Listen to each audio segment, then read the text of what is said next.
Les FARDC confirment le contrôle total de la cité minière de Roubaïa. Le porte-parole de l'opération Sokola 2, face à la presse, a donné des assurances quant à la ville de Goma et la cité de Saké, actuellement hors de toute menace rebelle. Pendant ce temps, l'opposition perd patience à l'approche de l'an 1 de cette occupation rwandaise. Martin Fayulu a appelé à des mouvements de rue ce 11 mars contre cette agression qui devrait, d'après le président de la République, retarder les élections de 2023. Visite d'Emmanuel Macron en RDC le 4 mars prochain après le président de l'Assemblée nationale, l'UDPS, par la voix de son secrétaire général Augustin Kabouya, a appelé ses militants à réserver un accueil chaleureux au chef d'État français.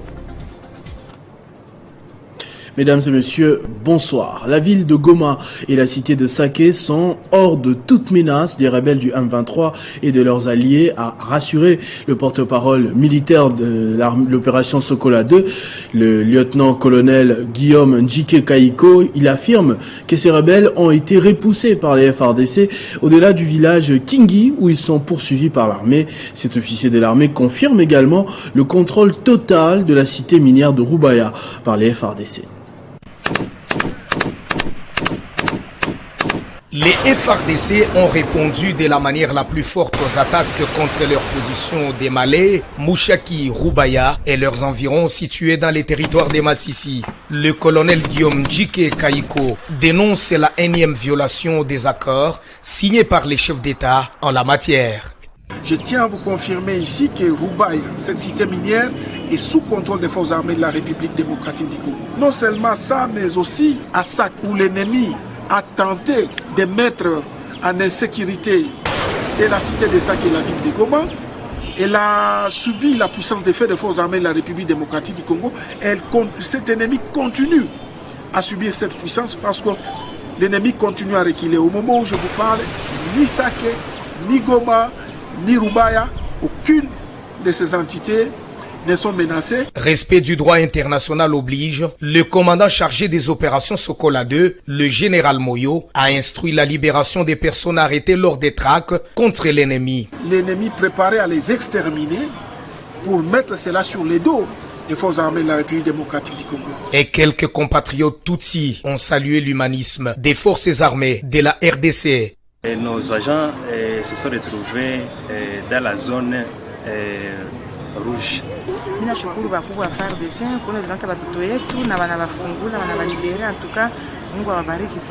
Plus loin des Saké, aux confins des Massissi, l'armée congolaise continue à poursuivre l'ennemi pour la paix durable.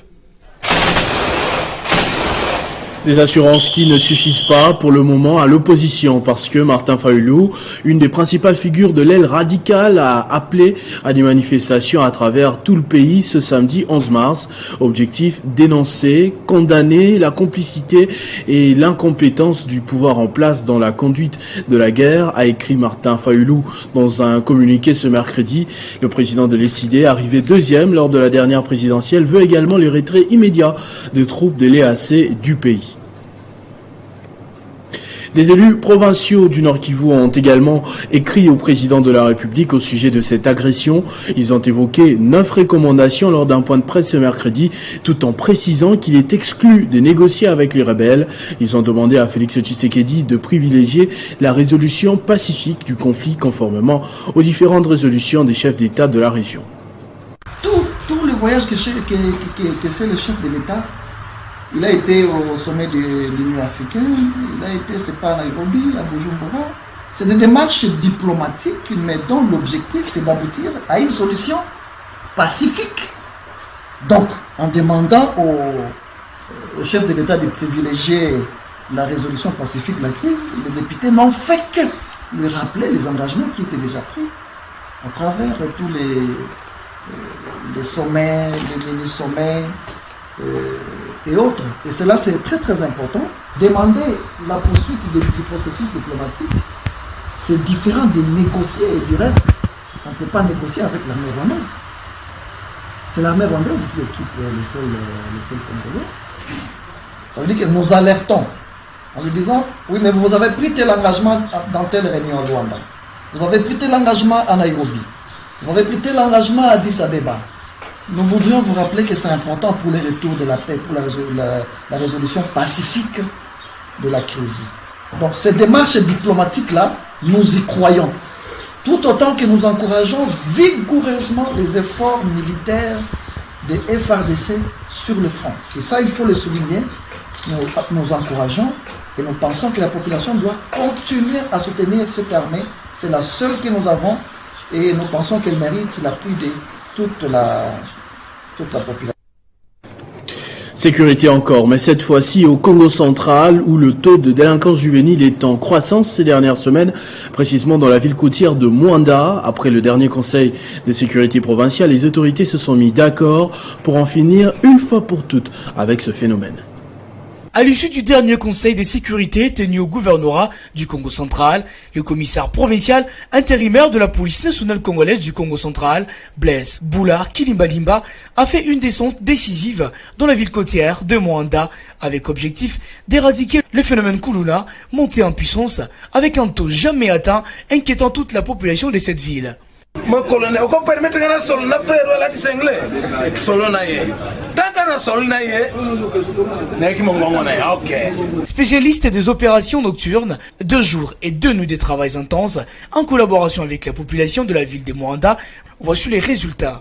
Félicitations pour déjà les premiers pas marqués, ça a été bien fait malgré quelques violations des consignes. Je vous ai dit que Sokozo Sale Loko Sale Ango Kito. Dans une parade mixte, les commissaires provinciaux intérimaires de la police nationale congolaise du Congo central, Blaise Boulard Kilimbalimba, lancent un message appelant chacun au respect des consignes. Le gouvernement provincial et à l'issue à conseil de sécurité provincial a jugé utile pour qu'à un certain nombre de mesures où ils sont accompagnés par la police pour maîtriser la situation sécuritaire dans territoire Yamouane. Pas de moto sur la route à partir de 19h, tout récalcitrant se verra interné. Contrairement au mouvement citoyen et autres voix discordantes qui critiquent les intentions de la France en Afrique, le président de l'Assemblée nationale, Christophe Mbosso, et aujourd'hui, à travers un communiqué officiel, le secrétaire général de l'UDPS, Augustin Kabouya, ont appelé la population à réserver un accueil chaleureux à l'invité du chef de l'État, son homologue français Emmanuel Macron. Le président français clôturera sa tournée africaine ce 4 mars à Kinshasa.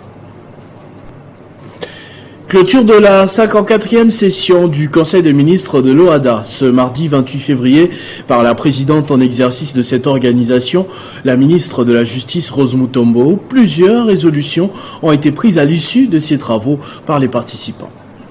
Pendant des jours, le Conseil des ministres de l'OHADA a examiné avec une attention particulière les rapports du comité des sages. En sa qualité de présidente, la ministre congolaise de la Justice, Rose Mutombo, qui a clôturé ses travaux, a épinglé quelques résolutions prises par les participants, dont figure la recommandation de la création d'une antenne de la Cour commune de justice et arbitrage CCJA en RDC.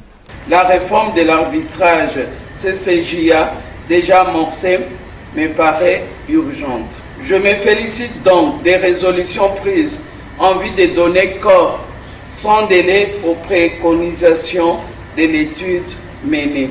La création envisagée d'une antenne du centre d'arbitrage de la CCJA en RDC rentre également dans ces registres. Au cours de cette session, nous avons pris une sage décision sur la question en actionnant 2 leviers des recrutements. Les ministres de l'OHADA ont en outre adressé une motion de soutien à Félix-Antoine Tshisekedi, président en exercice de la conférence des chefs d'État et des gouvernements de l'OHADA, pour son engagement et au peuple congolais pour son hospitalité légendaire. Exprime sa profonde gratitude à son Excellence M. Félix-Antoine Tshisekedi pour son engagement et son soutien constant à l'OHADA. Remercie à travers le peuple congolais pour son hospitalité légendaire.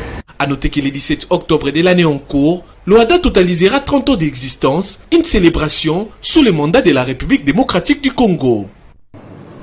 L'Ordre national des architectes, en collaboration avec la Corporation des urbanistes du Congo, a, au cours d'une réunion, invité les directeurs généraux du consortium ABC, un modèle dans le domaine de l'entrepreneuriat et construction, pour annoncer la tenue très prochainement d'un cadre de concertation entre les professionnels de ces secteurs. Face aux réalités congolaises, les architectes, ingénieurs, urbanistes et autres veulent jouer réellement leur rôle de conseiller technique de l'État congolais en apportant des réponses qu'il faut aux problèmes de l'environnement du pays. À l'issue de ce cadre de concertation, un guide destiné au gouvernement sera élaboré afin de lui permettre de résoudre certains problèmes liés au lotissement et aux infrastructures. Décidé à changer la donne, Fiyundondo Boni, président de l'ONA, affirme qu'il est temps de compter sur l'expertise congolaise. Nous allons nous enfermer, produire un document, produire par rapport au concret. Nous ne voulons pas être dans les théories, mais les concrets, comment on va le faire, à quel coût, et par rapport à notre réalité également financière, des propositions qui devraient être économiques, mais efficaces et solides. Le gouvernement a investi sur les Congolais dans la formation et dans toutes ces choses. Nous sommes disposés à apporter. Donc il faudra que ce soit les décideurs, tout le monde fasse confiance aux Congolais. Nous avons toute la compétence qu'il faut. De son côté, Cédric Lungu Kibal, directeur général du consortium ABC, Alliance des bâtisseurs du Congo, a loué cette initiative. Oui, nous, en tant qu'entreprise, nous sommes sur le terrain. Nous avons plusieurs réalités dont nous faisons face. Nous promettons au président d'amener notre expertise par rapport à cette initiative qui vient de prendre. Pour sa part, le président national de la Corporation des urbanistes congolais a renchéri que les inondations sont des catastrophes naturelles, mais il faut une organisation spatiale pour limiter les dégâts. Au chapitre des élections maintenant, le mouvement de solidarité pour le changement de Laurent Batumona poursuit sa campagne de sensibilisation en faveur de la diaspora pour se faire enrôler, gage de participation aux élections. Ils se sont rendus notamment en France et en Belgique. La Commission électorale nationale indépendante envisage d'organiser le vote des membres de la diaspora lors des prochains scrutins, en commençant par 5 pays pilotes. Ainsi, le mouvement de solidarité pour le changement, MSC en sigle, est le premier parti à lancer la sensibilisation à l'enrôlement, gage de la participation à ce scrutin. Aujourd'hui, maintenant, il y a 824 partis politiques au Congo. 824 partis politiques. D'abord, avant d'adhérer, il faut connaître quelle est l'ambition. Notre but était de conquérir des pouvoirs par la voie démocratique. Accompagné des quelques cadres, Laurent Batumona, autorité morale, a ainsi fait le déplacement de Bruxelles et Paris, non seulement pour redynamiser le parti, mais aussi pour une véritable sensibilisation des cadres et militants du mouvement de solidarité pour le changement, à adhérer à la vision du président de la République Félix Antoine Tshisekedi et s'enrôler massivement aussitôt que les kits électoraux seront déployés. Tous allez, socio-démocrate. Voilà pourquoi tu soutiens la démocratie et tambarambour à la biso pour la élection. La force sociale et prônée devant la Camerounose. Après l'étape de l'Europe, le mouvement de solidarité pour le changement prévoit le déplacement d'Afrique du Sud et d'Amérique. Chimène Lunda, présidente de la fondation Inabana, s'est acquittée de son devoir civique en s'enrôlant à Malemba-Nkulu. Par la même occasion, elle a invité la population de ce coin à un enrôlement massif pour permettre à ce territoire d'être valablement représenté. C'est par l'aérodrome de Malemba-Nkulu que Chimène Lunda, présidente de la fondation Inabana, affiliée à l'Alliance des forces démocratiques du Congo, FDC en sigle, parti cher au professeur Modeste Bahati Lukwebo, a foulé les sols de sa terre natale. Un bain de foule l'attendait sur les tarmacs telle une princesse, les rues et avenues de Malemba-Nkulu saturées par une population mobilisée. Chemin faisant, jusqu'à l'esplanade réservée pour le meeting, où elle a sensibilisé sa base à un enrôlement massif. Bonjour, les enfants du Parti Béton. Merci d'être venus m'accueillir. Je suis venu vous sensibiliser pour l'enrôlement massif. Nous devons tous nous enrôler pour préparer les élections qui pointent à l'horizon. Pour lier l'utile à l'agréable, Madame Chimène Lunda, escortée par le membre de sa fondation, a accompli son devoir civique en s'enrôlant au centre de l'école primaire Mbwankunku à Mokubu, son village natal. Comme vous le savez très bien, je suis venue pour m'enrôler dans mon territoire de Malemba Nkulu, plus précisément à Mukubu, mon village. Également sensibiliser pour que toute la population puisse s'enrôler. J'appelle à toute la population à s'enrôler massivement parce que c'est un devoir civique de tout un Congolais. Message qui a rencontré l'assentiment de la population venue nombreuse et qui s'est engagée à s'approprier ce processus électoral. Malemba Nkulu est plus que déterminé à emboîter cet appel de la CENI. De retour dans son fief naturel qui est la ville de Kalemi, le député national Banza Lunda John a été accueilli dimanche en héros par les notables de la province ainsi que des milliers de membres de son parti politique, l'Alliance pour un Congo fort. C'est une arrivée pas comme les autres, celle de ce dimanche 26 février 2023. Le député national de Kalemi, Banza Lunda John, retrouve son fief naturel, le chef-lieu de la province de Tanganyika.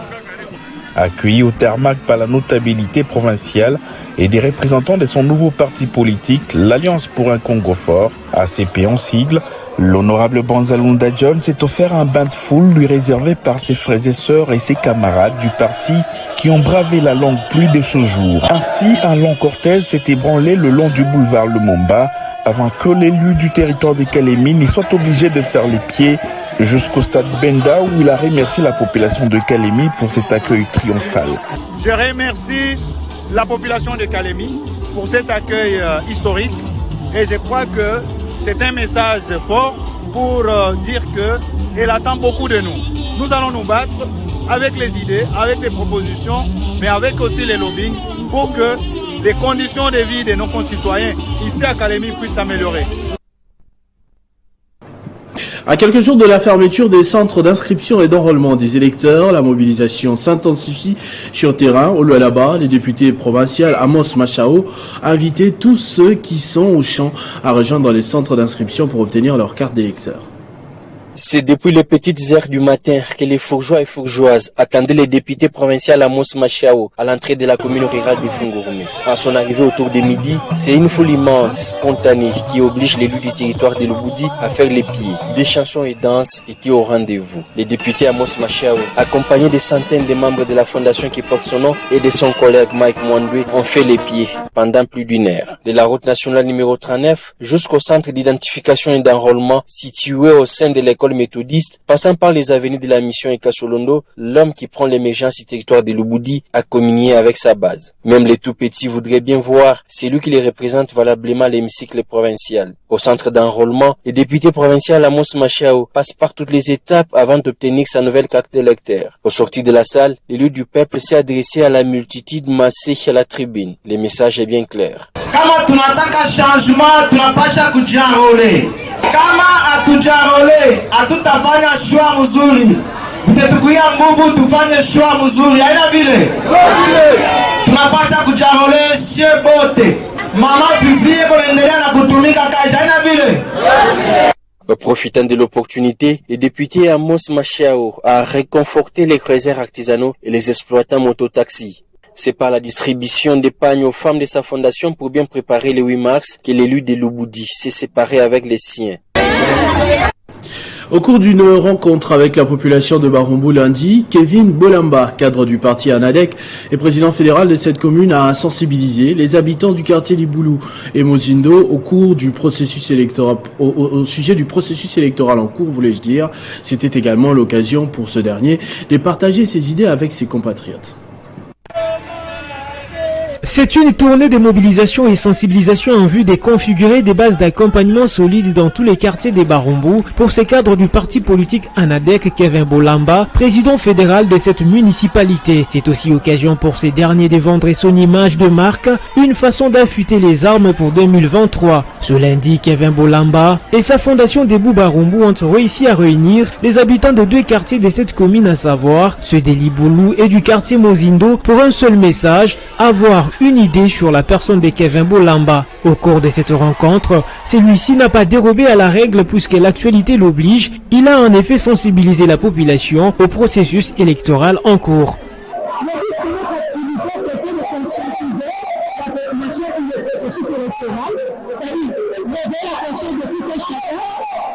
mais surtout beaucoup plus de la jeunesse qui sont devenus généralement de pays là, qui ont des rencontres de gauche, surtout de la pays de Babylone, ce genre de problème qui reste. En termes de perspectives, le président fédéral des Barumbu prévoit notamment une rencontre le 8 mars avec les membres de cette municipalité qui bénéficieront des vivres et non-vivres. Au Nord Kivu, plusieurs abonnés de la Société nationale d'électricité sont déjà connectés en énergie à travers le compteur à prépaiement. Ce nouveau système va permettre aux clients d'être autonomes dans l'utilisation de l'énergie électrique. Les travaux d'emplacement des compteurs de prépaiement évoluent à pas de géant dans la ville de Goma. Par exemple, au quartier Les Volcans sur différentes avenues, les agents techniques de la Société nationale d'électricité sont déployés pour assainir les réseaux en changeant des câbles, puis poser des compteurs comme le précise ici Joseph Mutumoi, venu de Bukavu pour cette fin. Okay, on a compris que les clients SNEL, les clients de Goma, les clients de Bukavu ont une mauvaise manière de gaspiller de l'énergie. Mais pour les amener à bien utiliser rationnellement l'énergie, il faut placer un compteur à prépaiement. Comme ça, chacun gère sa propre énergie selon sa volonté. Le directeur provincial de la SNEL, Denis Mounyangi, précise que ce nouveau système permettra à chaque abonné d'être autonome dans l'utilisation de son énergie. La SNEL donnait les produits en crédit. La SNEL. Mais cette fois-ci, vous achetez vous-même au prorata de votre moyen et vous utilisez comme vous voulez, rationnellement. On n'impose pas. La SNEL n'impose pas. Sauf la SNEL doit être modernisée. Modernisée. La SNEL doit suivre aussi les pas des pays développés. La jeunesse face aux enjeux politiques de l'heure, c'est le thème de la conférence débat organisée par le Rassemblement des jeunes patriotes dans l'ensemble de l'Université libre de Kinshasa. Au cours de cette conférence, Diarcy Kinkela, président du RJP, a prêché le changement de mentalité pour un Congo meilleur. C'était sous une pluie torrentielle que le président du Rassemblement de jeunes patriotes, RJP en sigle, a réuni les jeunes des différents coins de Kinshasa pour leur expliquer les enjeux politiques de l'heure et le rôle que ces derniers doivent jouer pour essayer de changer les choses. RJP est un parti politique. À cause de la candidat, il y a les progressistes. Et non candidat, il y a RJP.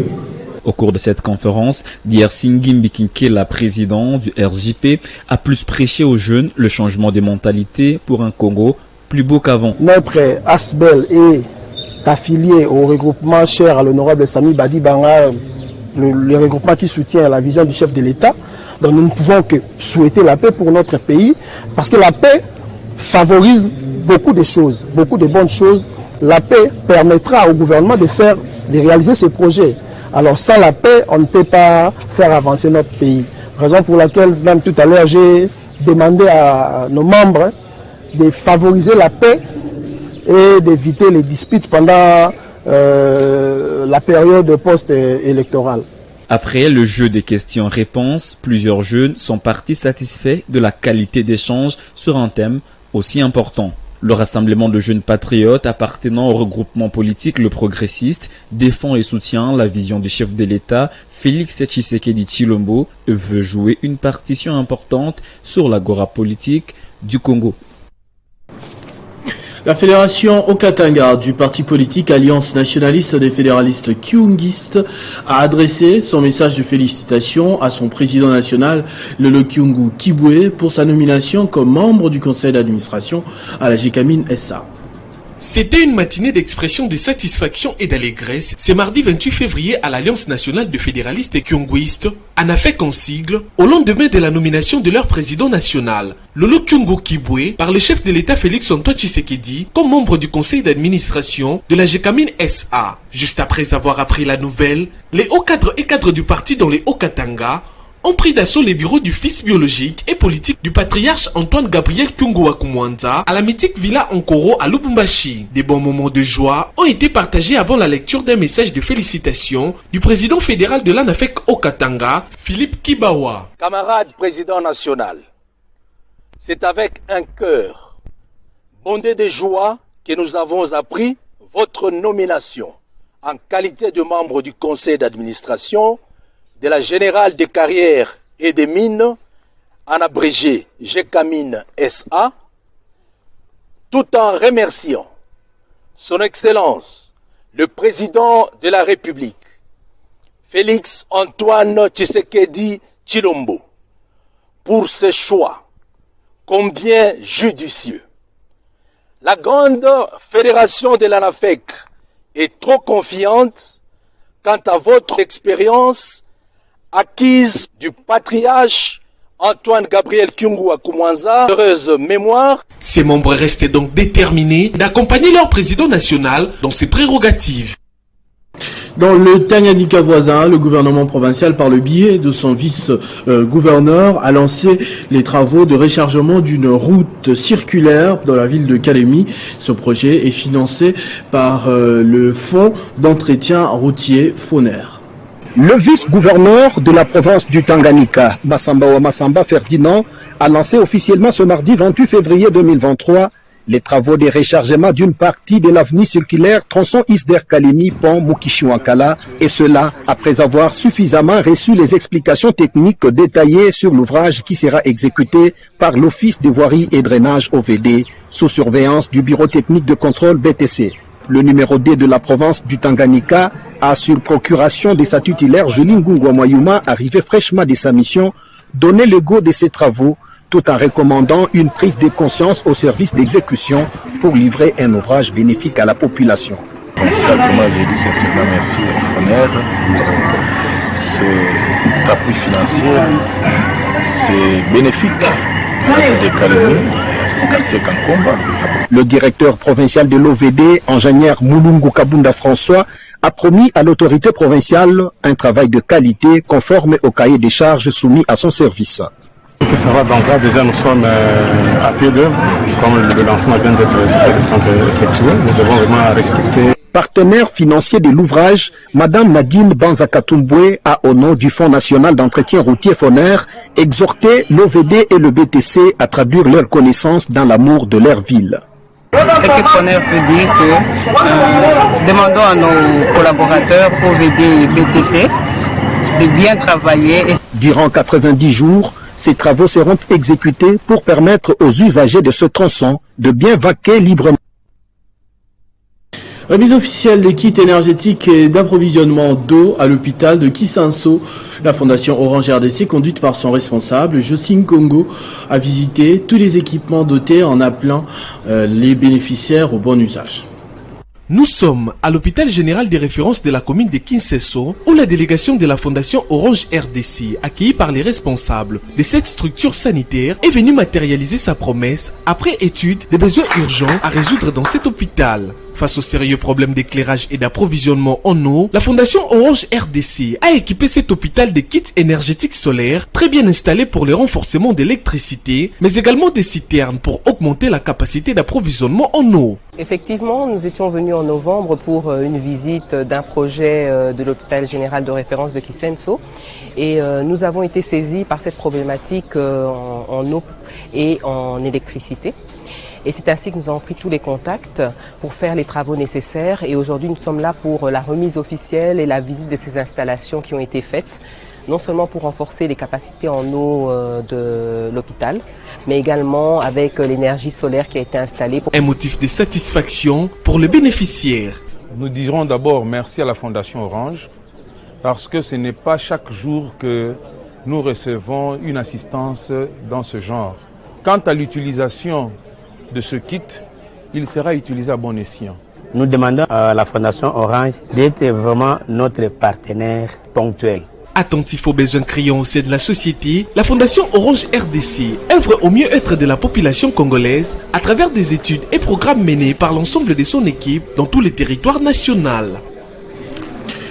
Les scientifiques de l'université de Lubumbashi, en partenariat avec l'université de Liège et le cabinet Mavinga, ont ouvert ce mercredi un colloque international sur la décentralisation fiscale en République démocratique du Congo. Ce colloque formation qui s'est ouvert ce 1er mars 2023 est organisé par l'Université de Lubumbashi en partenariat avec la Tax Institute de l'Université de Liège, la plateforme Afrique centrale et le cabinet Mavinga de Klerk. Cette manifestation s'est choisie la salle de conférence Monseigneur Chibangu Tishiku. Cette deuxième édition s'est fixée pour thème la décentralisation fiscale en RDC. Dans son mot des bienvenus, le secrétaire général académique, représentant les recteurs de l'Université de Lubumbashi, a salué la tenue de ces assises de grande portée scientifique. Au nom de Monsieur le recteur de l'Université de Lubumbashi en mission, il me semble donc judicieux que notre regard soit posé sur le secteur de la décentralisation fiscale. Pour le compte de l'Université de Liège, le professeur Marc Bourgeois a circonscrit l'événement du jour en invitant les panélistes à un bon travail. Nous sommes donc aujourd'hui très heureux de passer ces 2 journées ici, d'échanger les expériences dans la perspective d'un renforcement des capacités. Ce journal est terminé, je vous en rappelle tout de suite les principaux titres. La FRDC confirme le contrôle total de la cité minière de Rubaya. Le porte-parole de l'opération Sokola 2 face à la presse a donné des assurances quant à la ville de Goma et la cité de Sake, actuellement hors de toute menace rebelle. Pendant ce temps, l'opposition perd patience à l'approche de l'an 1 de cette occupation rwandaise. Martin Fayulu a appelé à des mouvements de rue ce 11 mars contre cette agression qui devrait, d'après le président de la République, retarder les élections. Visite d'Emmanuel Macron en RDC le 4 mars prochain, après le président de l'Assemblée nationale, l'UDPS, par la voix de son secrétaire général Augustin Kabouya, a appelé ses militants à réserver un accueil chaleureux au chef de l'État français. À tous et à toutes, merci de votre attention soutenue. Restez fidèles au programme de votre chaîne Télé 50. Vivez heureux, vivez 100 ans, mesdames et messieurs.